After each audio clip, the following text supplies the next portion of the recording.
Thank you, Madam Speaker. I'd like to thank the Honourable Member for this question. Madam Speaker, I hope we are talking about the same site, because on the 12th of March this year, which is only about 4 days ago, the Ministry of Environment inspection staff went there, the personnel went there to the site and confirmed that there were workers on the site, that they were undertaking the construction of the actual steel mill. So there's no steel mill there yet.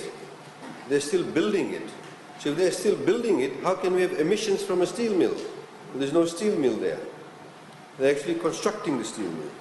So, Madam Speaker, there are no smoke emissions, Madam Speaker, but just to inform Parliament, the building consent was given to a company called Gurbachan Singh Steel Mill Limited by the Department of Town and Country Planning on 2nd October 2015 for the construction at the site in Lakena, Nausori.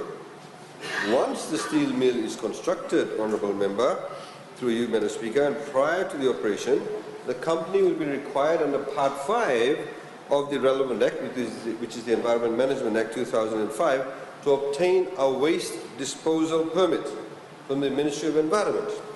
Waste disposal, Madam Speaker, waste also includes smoke emissions, apart from hazardous waste, solid waste, liquid waste, etc. If deemed necessary, a waste management plan will be sought and imposed as a condition of the permit. The plan will be used as a monitoring guide for the company's operations.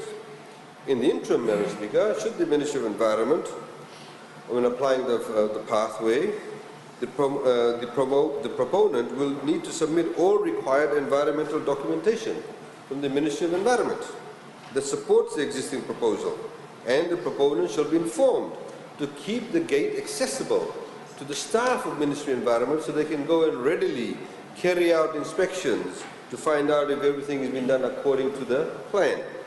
Of course, if the proponent does not adhere to the guidelines set out by the Ministry of Environment, a stop-work notice will be issued. But to tell the Honourable Parliament, Madam Speaker, there is no smoke because there is no steel mill.